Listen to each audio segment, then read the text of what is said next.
Jangan khawatir itu nomor satu. Itu harus settle dulu di hati kita. Nah setelah kita tenang di dalam hati kita, bekerja pun menjadi berkat. Dengan segala tantangan, rintangan, pusingnya, pekerjaan itu sukacita loh. Kerja itu bukan kutukan. Kerja itu sudah ada di Taman Eden sebelum Adam dan Hawa jatuh dalam dosa. Cuman bedanya setelah mereka jatuh, mereka kehilangan tujuan Allah. Bapa, kau ditinggikan, kami dapat merasakan sedang duduk di kakimu. Terima kasih, Bapa, engkau sumber yang baik. Karena pengorbanan Yesus di kayu salib, kami bisa mengenalmu, Bapa. Kami dapat menyebutmu, ya Aba. Terima kasih kami menjadi anak-anakmu. Berkat terbesar, tidak ada harta lebih dari itu yang dapat kami miliki. Satu-satunya yang membuat kami bermakna adalah kami telah menjadi anak-anak-Mu, Bapa. Terima kasih, kami tidak mau khawatir lagi.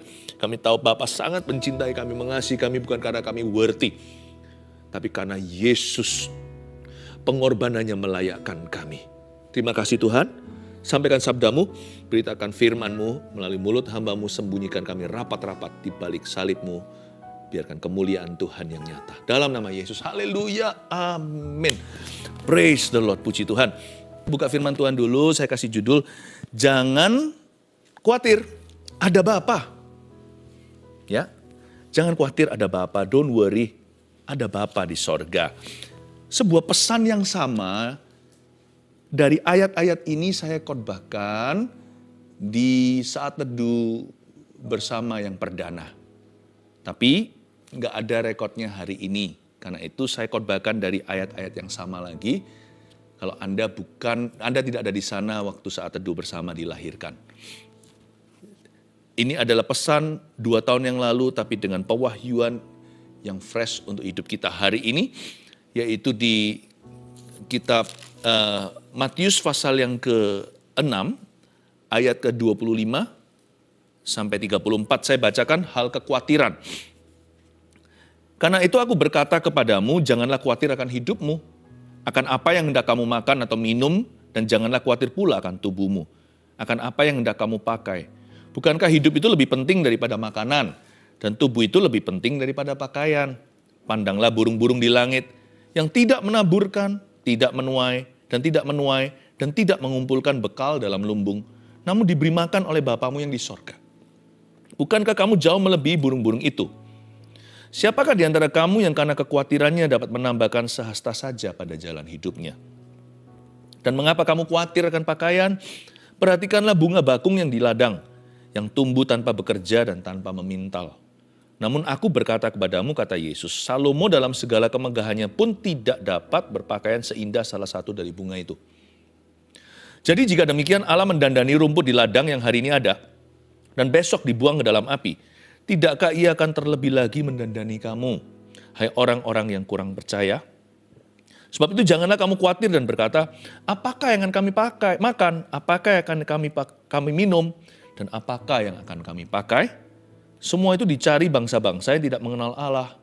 Akan tetapi Bapamu yang di sorga tahu bahwa kamu memerlukan semuanya itu. Tetapi carilah dahulu kerajaan Allah dan kebenarannya, maka semuanya itu akan ditambahkan kepadamu. Sebab itu janganlah kamu khawatir akan hari besok, karena hari besok mempunyai kesusahannya sendiri. Kesusahan sehari cukuplah untuk sehari. Katakan amin dengan segenap hati. Ayat 25 saya jelaskan hal kekhawatiran. Hari ini Roh Kudus bicara begini. Dear keluarga saat teduh, jangan khawatir, ada Bapa. Oh, bukan hanya menunjuk ke atas, jangan khawatir. Ada Bapa di dalam hidup kita.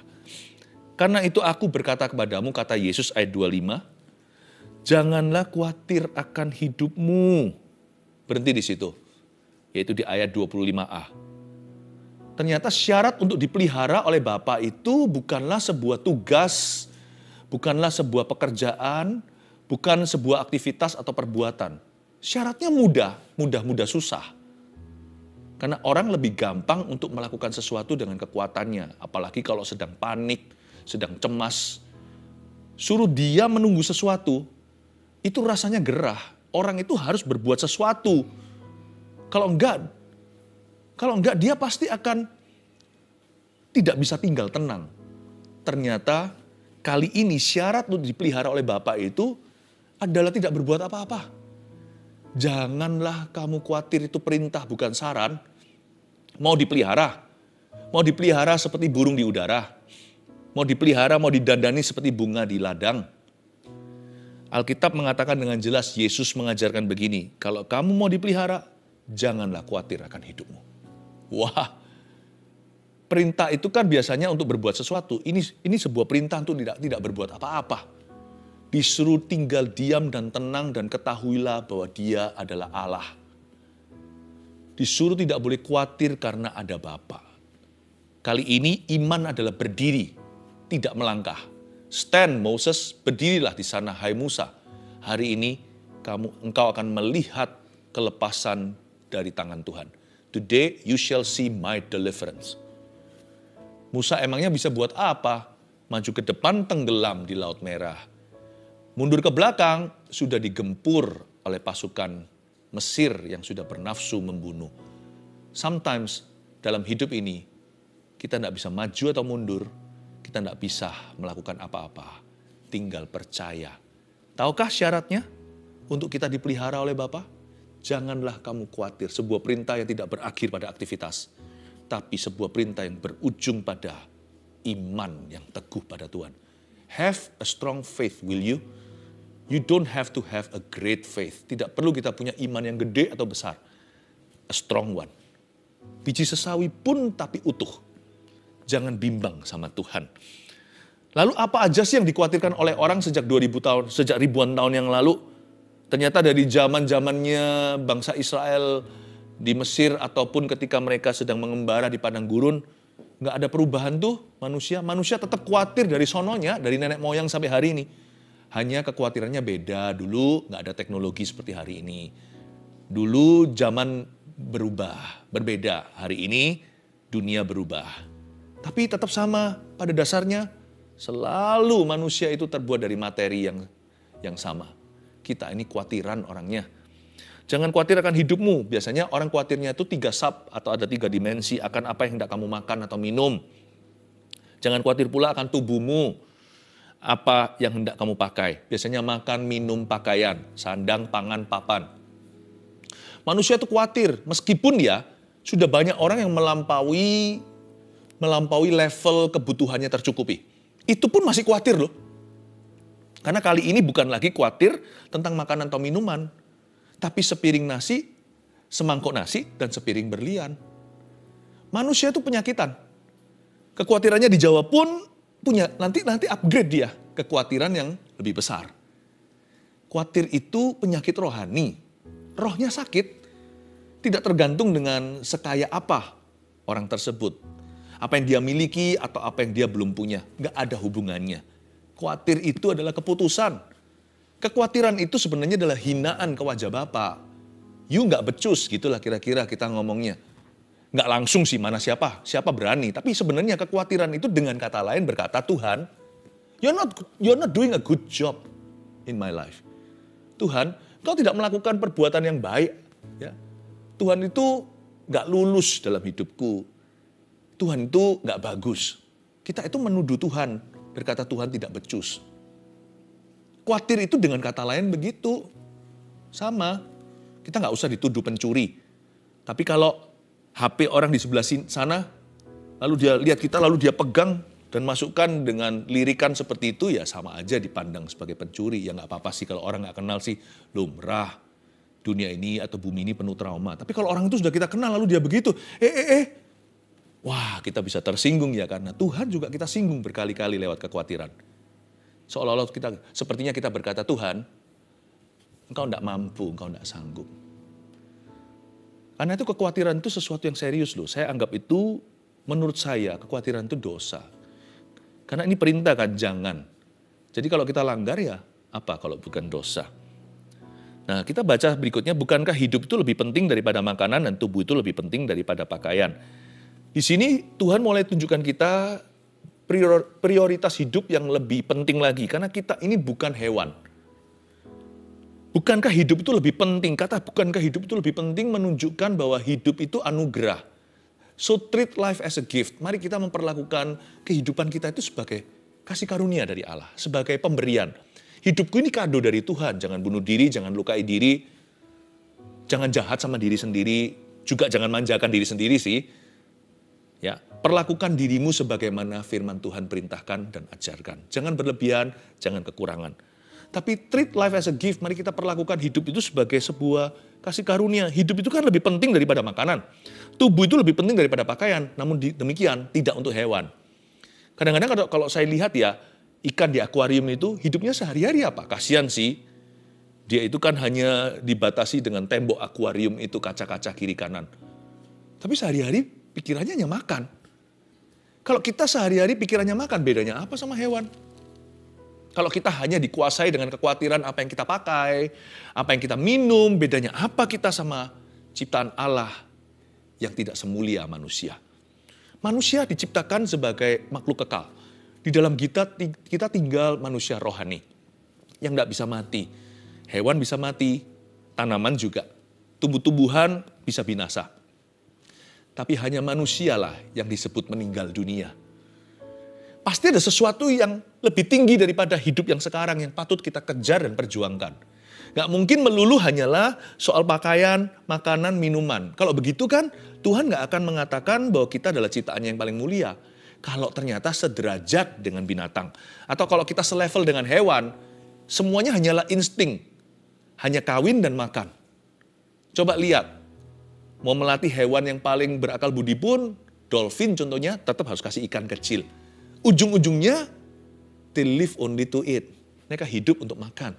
Kita enggak loh. To live is Christ. Kita ini hidup untuk Kristus. Makan untuk hidup iya. Tapi hidup kita bukan untuk makan. Hidup kita adalah untuk Tuhan. Berarti ada sesuatu dong. Pasti ada sesuatu yang lebih daripada sekedar makanan, minuman, dan juga pakaian. Bahkan semangkuk nasi, sepiring berlian. Pasti ada lebih dari itu. Bedanya kalau hewan itu primitif. Kalau manusia itu sepiring berlian tadi sophisticated, kita lebih kompleks. Tapi kalau ujungnya hanyalah untuk gratifikasi atau untuk memuaskan diri sendiri, bedanya apa kita sama ciptaan Allah yang lebih rendah? Ayat 26, pandanglah burung-burung di langit yang tidak menaburkan, tidak menuai, dan tidak mengumpulkan bekal dalam lumbung, namun diberi makan oleh Bapamu di sorga.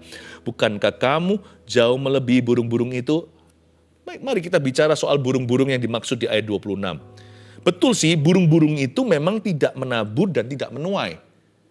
Tidak mengumpulkan. Tapi bukan berarti bahwa burung-burung itu nggak bekerja. Nah, kita masuk ke fase berikutnya. Jangan khawatir itu nomor satu. Itu harus settle dulu di hati kita. Nah, setelah kita tenang di dalam hati kita, bekerja pun menjadi berkat. Dengan segala tantangan, rintangan, pusingnya, pekerjaan itu sukacita loh. Kerja itu bukan kutukan. Kerja itu sudah ada di Taman Eden sebelum Adam dan Hawa jatuh dalam dosa. Cuman bedanya setelah mereka jatuh, mereka kehilangan tujuan Allah. Sama seperti kita kerja untuk apa? Kalau ditanya beneran kita nggak tahu. Kita nggak ngerti.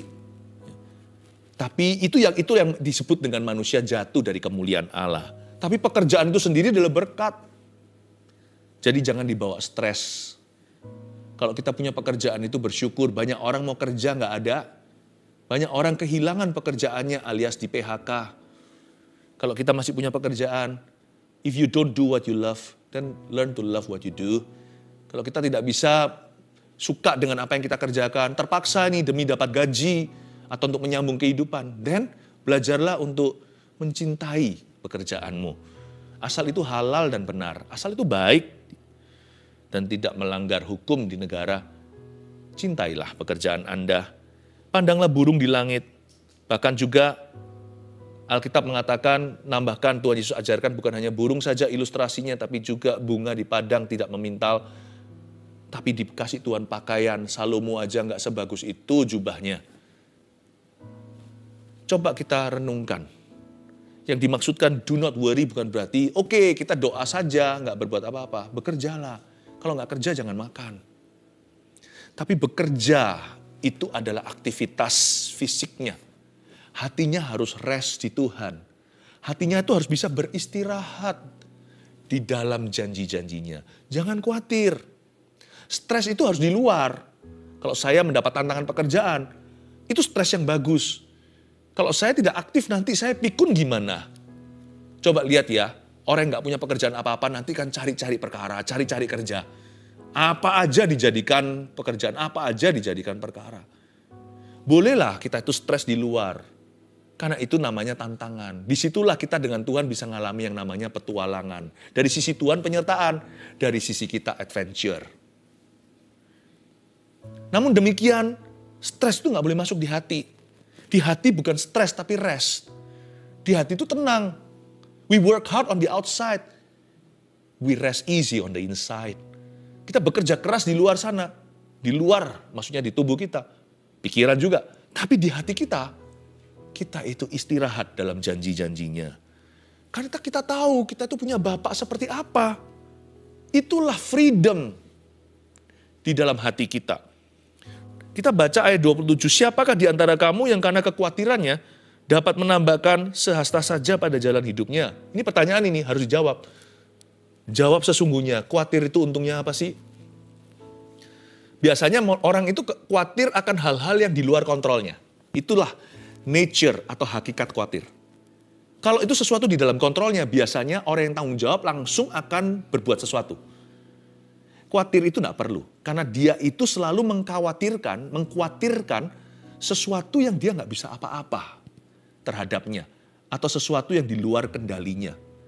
Makanya itu kekhawatiran itu disebut sebagai dosa sia-sia. Kekhawatiran itu bukanlah dosa terbesar, dosa perzinahan, pembunuhan itu mengerikan. Tapi sadarkah Anda, the most useless sin, dosa yang paling useless, paling nggak berguna, mau tahu? Dosa yang paling melumpuhkan orang dari dalam, belum apa-apa sudah KO. KO-nya itu loh knock out atau dia itu kalah sebelum mencoba. The most self-defeating sin, dosa yang paling mengalahkan dirimu sendiri dari dalam dirimu adalah kekhawatiran. Makanya khawatir di sini itu direndahkan di ayat 27, Tuhan tanya sesuatu yang sangat pintar sekali. Coba ya, siapa di antara kalian yang karena khawatir bisa menambahkan sesuatu dalam hidupnya? Kalau bukan justru jadi penyakitan. Ini yang disebut menjaring angin. Khawatir itu results in nothing. Khawatir itu tidak menghasilkan apa-apa. No buah, zero. Nol, tidak ada hasilnya. Kalau kita mau main tenis dan skornya kosong, khawatirlah. Kalau kita mau main sepak bola tidak pernah gol, nggak bisa menggiring bola itu ke arah gawang lawan, ya khawatir itu. Khawatir itu nggak ke arah mana-mana. Dan mengapa kamu khawatir akan pakaian? Ayat 28, perhatikanlah bunga bakung di ladang yang tumbuh tanpa bekerja dan tanpa memintal. Namun aku berkata kepadamu, Salomo dalam segala kemegahannya pun tidak berpakaian seindah salah satu dari bunga itu. Ini Tuhan bukan membanggakan baju atau fashionnya. Tuhan lagi memberitahu, Tuhan itu nggak buta. Bapak kita itu ngerti prioritas Bapak kita, Allah pencipta semesta alam itu tahu membedakan mana orang, mana hewan. Dan Tuhan itu mengerti apa yang kita butuhkan. Ayat 30, jadi jika demikian Allah mendandani rumput di ladang yang hari ini ada dan besok dibuang dalam api. Ini prioritasnya dia. Inilah yang disebut God's priority. Tidakkah ia akan terlebih lagi mendandani kamu, hai orang yang kurang percaya? Kalau kita belajar to treat life as a gift atau memperlakukan hidup sebagai kasih karunia, maka kita juga belajar untuk menjadi orang yang generous atau yang murah hati. Orang yang kaya dalam syukur. Orang yang murah hati sama orang lain, jangan pelit cinta, pelit waktu, pelit bantu. Bahkan pelit harta. Janganlah. Kalau kita punya kesempatan berbuat baik, itu adalah kesempatan emas loh, emas itu mahal. Apa yang sama mahalnya dengan emas? Kesempatan emas. Apa yang tidak bisa dibeli sama emas? Kesempatan emas. Kalau orang yang kita kasih, yang tidak pernah kita cintai, kita abaikan terus tiba-tiba mati, seluruh emas ya diberangkas, tidak bisa beli 1 menit lagi dengan orang tersebut yang kita sesali, kok kita selama ini tidak memperhatikannya. Apa yang lebih mahal dari emas per gram? Kesempatan emas. Kalau kita ada kesempatan untuk bisa mendandani orang lain, dan juga jangan pelit, ada orang yang suka menyiksa dirinya sendiri. Pokoknya dia mau lebih kaya, karena dia khawatir, dia kira nanti lumbungnya kalau penuh, lumbungnya banyak, dia lebih terjamin hidupnya. Lalu dia kumpulkan semua. Makan pun selalu makan yang instan. Tidak mau yang bergizi. Kenapa? Dia kumpulkan untuk apa juga nggak ngerti. Tentu hidup harus punya prioritas. Hidup itu ada budgetingnya lah ceritanya kalau soal finansil. Kan janganlah kita itu pelit juga terhadap diri sendiri. Foya-foya juga bukan jalan Tuhan. Mari bijaksana. Ada orang tertentu yang suka menyiksa diri demi kaya. Itu juga percuma. Itu berarti bentuk kekhawatiran juga. Itu bentuk kekhawatiran. Mungkin karena orang itu mengingini sesuatu dia belum miliki. Lalu dia siksa diri. Janganlah begitu. Jadi orang itu, mari kita yang balance di dalam mengikut Tuhan. Mari kita belajar untuk bisa punya prioritas dulu. Nanti kita akan diajari di bawah-bawah prioritasnya apa, oke? Kita lanjut ayat 31, sebab itu janganlah kamu khawatir dan berkata, apakah yang akan kami makan? Apakah yang akan kami minum? Apakah yang akan kami pakai? Semua itu dicari bangsa-bangsa yang tidak mengenal Allah. Akan tetapi Bapamu yang di sorga tahu bahwa kamu memerlukan semuanya itu. Semua itu dicari bangsa-bangsa yang tidak mengenal Allah. Begitulah hidup yang di luar Tuhan, selalu ujungnya makan, minum, pakaian. Benar. Paling-paling yang paling mulia di antara orang-orang yang di luar Kristus adalah charity atau amal sosial. Ya. Itu pun amal sosial juga hanyalah untuk menambal sesuatu yang fisik, tidak bisa menyelamatkan jiwa orang. Keluarga saat teduh yang saya kasih, janganlah kita hidup seperti bangsa yang tidak mengenal Allah. Semua itu dicari oleh mereka. Hiduplah dalam dimensi kerajaan Allah, ayat 33. Tetapi carilah dahulu kerajaan Allah, dan kebenarannya, maka semuanya itu akan ditambahkan kepadamu. Tunggu dulu, Pastor Philip. Carilah dahulu kerajaan Allah itu dan kebenarannya, baru semua ditambahkan kepada saya. Ini justru ayat yang selalu membuat saya tertuduh. Kalau saya ngelembur di kerja, aduh duniawi aku ini. Nanti kalau saya mainan sama keluarga saya, terlalu lama sama mereka, saya merasa, kok keluarga jadi berhala ya? Kok saya gak masuk ke ruang doa saya dan sembahyang? Seolah-olah sepertinya Tuhan itu selalu jadi musuh apapun yang kucintai di hidup ini. Dengan ayat ini, carilah dahulu, kayaknya Tuhan itu cemburu. Dikit-dikit, ayo, kenapa gak sama aku? Nanti kalau ada orang yang belajar untuk ujian, waktu saat teduh, isinya adalah sorry melulu. Sorry ya Tuhan, aku belajar terus dan sebagainya. Aku melupakan bersekutu denganmu. Salah tafsir, Tuhan itu tidak jadi oposisimu. Segala sesuatu yang Anda bisa lakukan, bahkan usahakan hari ini, apalagi berkat-berkat yang sudah tidak bisa disangkali, itu semua datangnya dari Tuhan, dari Bapa yang kekal. Ini bukan ayat yang menjadikan segala sesuatu dalam hidupmu itu adalah saingan bagi Tuhan, atau Tuhan selalu menjadi saingan semua yang Anda sukai dan nikmati. No. Ini ayat justru ajarkan pada kita, kalau kita itu kerja lembur, do it for the Lord. Carilah dahulu kerajaan sorga dan kebenarannya, itu berarti bahwa Yesus dan kebenarannya kemana-mana di hidupmu. Ke sekolah, ngelembur kerja. Tahukah Anda kalau Anda bekerja dengan baik dan pekerjaanmu berhasil, itu untuk kemuliaan Tuhan. Tahukah Anda kalau Anda sedang meeting terus, dan kalau memang itu perlu, bukan cari aktivitas semata-mata, tapi sebagai bentuk untuk menanggulangi masalah yang ada di kantor dan sebagainya, itu kan memang jadi peran tanggung jawab Anda. Bukannya justru Tuhan dipermalukan kalau Anda membolos kerja. Itu yang dimaksudkan. Kalau kita memang harus sungguh-sungguh investasi waktu demi supaya pekerjaan kita itu berhasil. Jangan lupa, Anda juga sedang memuliakan Tuhan. Anak-anak Tuhan harus gigih di dalam profesi. Nanti orang bilang apa? Orang dunia ngomong begini, Kristen tapi malas. Jikalau Anda dengan keluarga Anda, ingatlah siapa yang memberimu istri.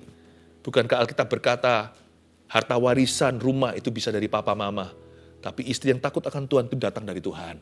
Demikian pula suami apalagi, cari laki-laki yang sungguh-sungguh cinta Tuhan, itu adalah berkat atau aset yang tak terhingga. Punya anak, bukankah masing-masing itu anak panah? Yang Tuhan luncurkan, ditaruh di tabungmu, supaya suatu hari melejit dari didikan keluarga Anda. Bukankah itu semua Tuhan titipkan? Masa Tuhan suruh setelah kasih anak lalu mereka dibuat kelaparan perhatian? Enggak lah. Kalau saya sedang berdoa gitu, anak saya waktu masih kecil belum tahu diri, masuk, daddy. Saya nggak tolak, dalam nama Yesus kamu pergi, kamu berhala. Saya nggak begitu, saya rangkul dia. Enaknya di sini loh, anak saya nggak ngerti waktu itu. Sekalipun sekarang pun sudah ngerti pun kalau mereka masuk ada perlu, saya lapang dada, saya buka lengan dan tangan. Kenapa? Kalau mereka masuk itu, mereka bukan hanya datang ke saya.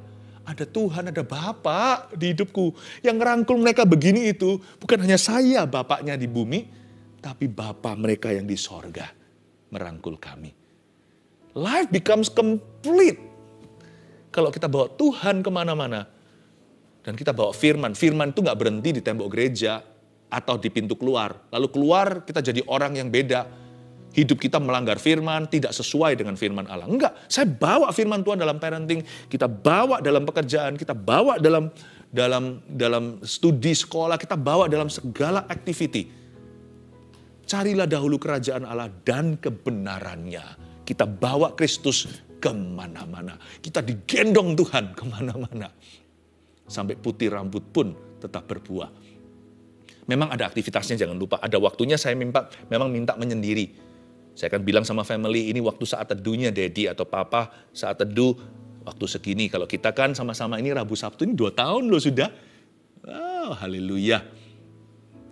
Kita punya waktu aktivitasnya yang kita sepakati atau setujui. Di situ kita hargai boundary. Kita berikan waktu pada orang untuk berdoa. Ketika saya lihat istri saya sedang berdoa, saya nggak ganggu. Karena waktu itu istri saya menjadi milik Tuhan semata-mata yang memberikannya kepada saya. Oh haleluya. The world of the kingdom is the world of sharing. Dunianya kerajaan Allah itu dunia sharing. Ada waktunya Tuhan berkata, aku mau bicara sama suamimu. Istri harus tahu diri. Oke, kasih waktu biar suaminya dengar suara Allah. Nanti kembali menjadi suami yang lebih baik. Sebaliknya juga sama pada istri atau anak-anak. Saya tidak ganggu anak saya kalau anak saya lagi pelayanan. Saya tahu mereka milik Tuhan. Tapi Tuhan akan ganggu kalau mereka itu sama saya. Malah justru Tuhan bersama dengan aku. Tuhan bersama dengan kami. Isn't that beautiful? Our God is not super jealous. Bukanlah Allah yang cemburu kalau soal berhala dan dosa lain kata. Kalau soal kasih karunia, gift hidup ini. Oh, God is your best supporter. Tuhan adalah pendukungmu yang paling setia. Ayat 34. Sebab itu janganlah kamu khawatir akan hari besok. Karena hari besok punya kesusahannya sendiri. Kesusahan sehari untuk sehari. Kesusahan sehari cukuplah untuk sehari. Ini bukan berarti kita nggak boleh buat perencanaan loh ya. Salah. Kita itu harus jadi orang yang selalu learn from the past. Selalu belajar dari masa lalu. Menjadi orang yang plan for the future. Menjadi orang yang selalu merencanakan masa depannya. Tapi jangan lupa. Kalau mau hidup, hidupi di masa kini. Masa lalu jangan dilihat yang enggak, yang kurang bagus. Masa lalu itu apa yang baik yang perlu Anda pelajari jangan dilupakan. Masa lalu bisa menjadi piala yang luar biasa. Meskipun kesalahan kita. Masa depan harus direncanakan. Rencanakan. Jangan berkata aku ngalir, kesusahan sehari itu sehari. Yang sehari-sehari itu kesusahan, bukan perencanaan. Perencanaan jangan seharian. Rencana itu tahunan.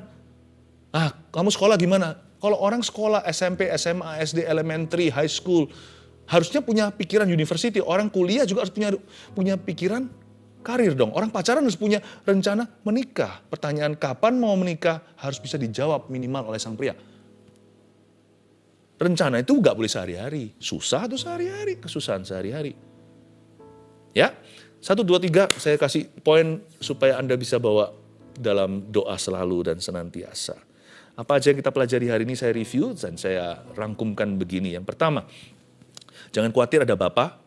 Karena nomor 1, kita punya seorang Bapa yang memahami kebutuhan kita. Haleluya. Oh, I love this. This spells freedom in my life. Ini terasa seperti freedom di dalam hati dan jiwa saya. Kita itu loh punya seorang Bapa di sorga yang sangat memahami kebutuhan kita. 2, Gantikan kekhawatiran dengan visi kerajaan sorga untuk hidup kita. Kunci katanya terletak pada kata replace. Bukan melenyapkan kekhawatiran, susah sih terus terang, saya sudah mencoba. Gantikan, bukan disingkirkan, nggak bisa disingkirkan. Kalau saya nganggur, saya pasti akan khawatir. Kalau saya fokus pada diri sendiri, saya pasti akan khawatir. Mau tahu kenapa saya nggak bisa khawatir? Oke, contohnya Rabu Sabtu malam gini, saya nggak bisa khawatir tentang hidup saya melulu. Karena saya memikirkan keluarga saat teduh. Dengan kita mengisinya dengan sesuatu yang dari Tuhan atau sesuatu yang sifatnya bukan diri kita. Sesuatu yang jelas-jelas adalah bernilai kekal dan demi kerajaan sorga untuk Tuhan dan untuk orang lain. Cinta jiwa-jiwa, saya telah menggantikan ruang khawatir di hidup saya itu, sebagian besar sahamnya sudah beda shareholdernya. Dulu saya khawatir tentang diriku. Udah habis kekhawatiran saya terjawab pun masih khawatir yang ekstra lagi. Kalau nggak ada yang bisa dikhawatirkan, saya masih bisa mengkhawatirkan kekhawatiran. Saya khawatir nanti kalau saya khawatir gimana? Dasar orang memang kalau sudah khawatiran ya kan? Saya gantikan itu. Saya nggak nganggur. Saya ganti dengan apa? Saya ingin sekali bersama dengan gereja Mawar Sharon tercinta. Untuk mendirikan 1000 gereja lokal yang kuat untuk mengembalakan jiwa-jiwa dan memuridkan mereka di sana. Tuhan kehendaki, Tuhan izinkan 1 juta jiwa. Mereka dewasa, berbuah-buah lebat. Udah, tugas kita nggak muluk-muluk, cuman sampai situ. Lebih dari itu 10 juta orang, 100 juta orang, 1 miliar orang, seluruh bumi penuh kemuliaannya, mungkin sudah bukan jangkauanku. Itu saja membuat seumur hidup saya penuh, sibuk, nggak ada ruang nganggur. Gantikan kekhawatiran kita dengan visi kerajaan sorga untuk hidup kita. Apa visimu? 3. Tadi yang saya sudah jelaskan, tinggal tuliskan aja kalimat hikmatnya. Rencanakan masa depan, namun hidupi masa kini. Lihat tuh orang di kanan kirinya, anaknya kalau masih kecil beranjak dewasa, dia nggak selamanya kecil loh ya. Nikmati. Orang tuanya masih ada, nikmati. Nggak selamanya mereka bersama dengan kita. Usahakan. You live today. Live to the fullest. Jesus loves you so much. Akhir kata, don't worry. Ada Bapa. Bukan don't worry, be happy.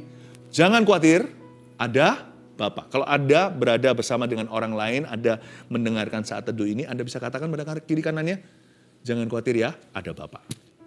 Kalau Anda sendirian, katakan pada diri sendiri seperti ini, tepuk dadanya dan berkata elus-elus di sini, jangan khawatir ya, ada Bapa. Haleluya.